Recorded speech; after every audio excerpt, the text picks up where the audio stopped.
You know how we go through life doing the usual, waking up, charging our phones, turning on the aircon, making coffee, driving for work, or logging in from home? It feels like such a normal, harmless day, diba? But here's something I didn't really think about until I started learning about sustainability. Every single thing we do leaves a mark. Not a visible one, but an invisible trail of carbon dioxide that floats quietly up into the atmosphere. Every click, every light switch, every grab ride, every milk tea delivery, they all release tiny bits of carbon.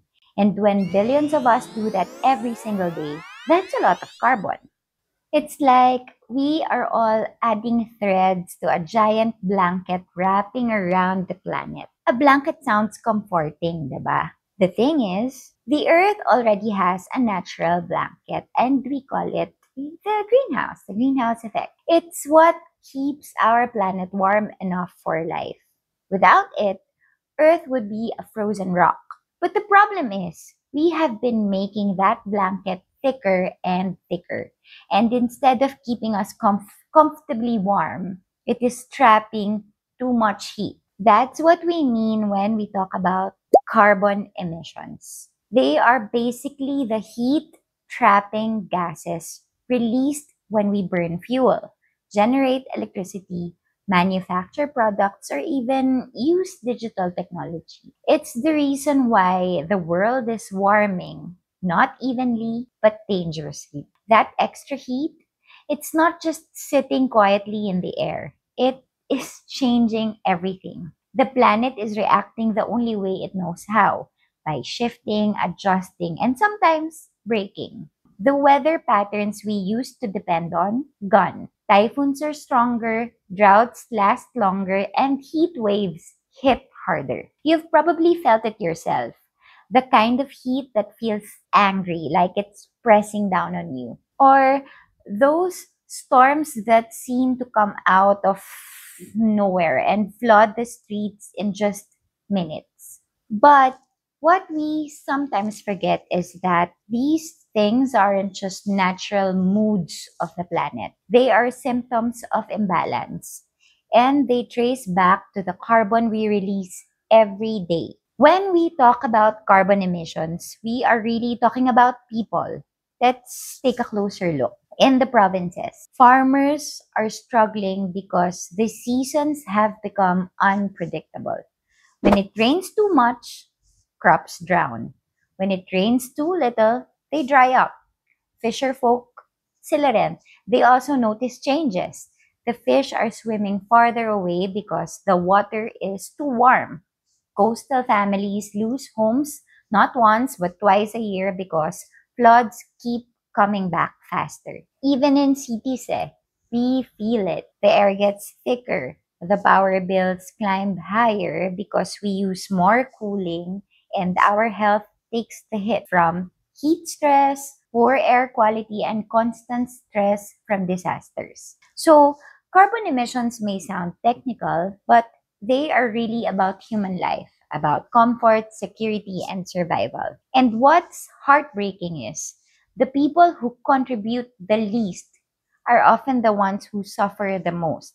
Communities that don't have the means to rebuild every after typhoon or move to safer areas or afford cooling when the heat becomes unbearable, they carry the weight of a problem they did not even create. That's why this isn't just an environmental issue.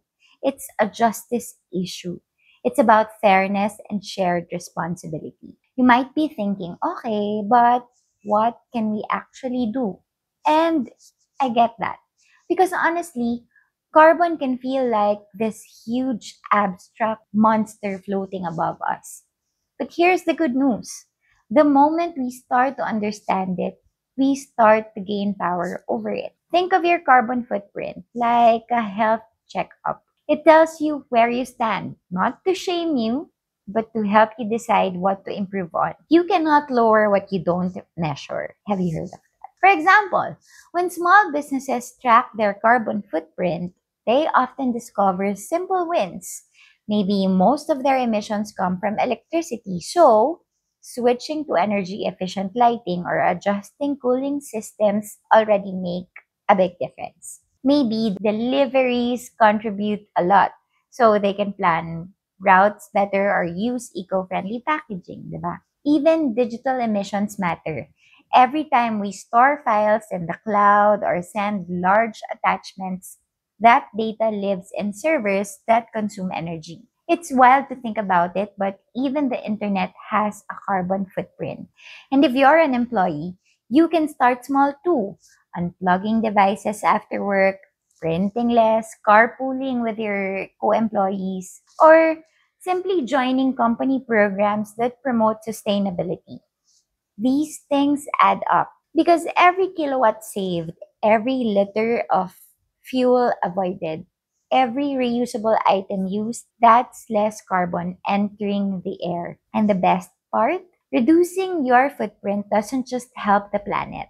It helps you lower energy bills, better efficiency, healthier workplaces, stronger resilience against climate shocks. When we cut waste and save resources, we are not just being green, we are being smart. For companies, it also builds trust. Customers and partners want to work with brands that care about impact. For individuals, it gives meaning because you know your choices align with something bigger than yourself. So when we measure our carbon footprint, it's not just about counting emissions. It's about understanding our story, how we live, how we work, and how we can do both more sustainably. And sometimes people ask me, Jen, do small actions really make a difference? And I always say yes, but only if they ripple out. Because one light turned off doesn't change the world, but 1,000 offices doing it every night does. One business choosing recyclable packaging doesn't solve climate change, but a network of suppliers doing it shifts the entire system. We often underestimate the power of small beginnings, but sustainability, like any big change, always starts with awareness, with that one decision to see things differently. When we understand our carbon footprint, we stop acting blindly. We start making intentional choices, and those choices can protect lives, livelihoods, and the very planet that sustains us. Imagine this: a world where storms don't hit harder every year, where farmers can plant confidently again, where coastal towns don't have to fear the next high tide. That future isn't impossible. It just depends on what we do right now. Because the truth is, the story of carbon is also the story of us. We created the problem, yes, but we also hold the solutions. Each of us has a role to play, to measure, to manage, and to make better choices, to leave behind a footprint that's lighter, kinder, and more conscious. And maybe that's what sustainability really means. Not perfection, but awareness. Not guilt, but accountability. And not just protecting the planet, but protecting each other. So if you want to know where your journey starts, look at your own carbon story. See where your biggest impacts are and start there.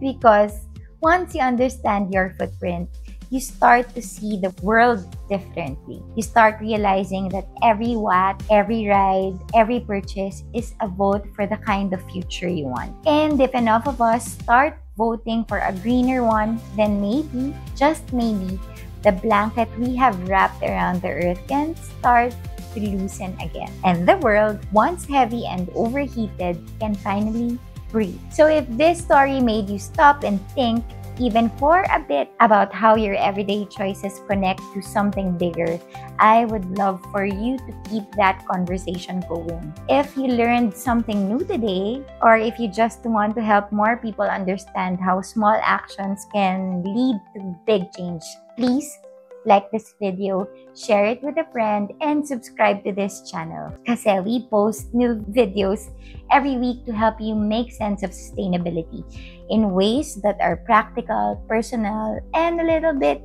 kikay. And if you're running a small business and you want to start your sustainability journey, or you are just curious about your own carbon footprint, we have linked a few tools below. It's in the description below. They are simple, beginner-friendly, and designed to help you grow greener, smarter, and stronger, one step at a time. Because that's what we are all about here at Root and Ripple, making sustainability simple, human, and doable for everyone. So again, thank you for watching, and I hope to see you again in the next video. Thanks! Bye!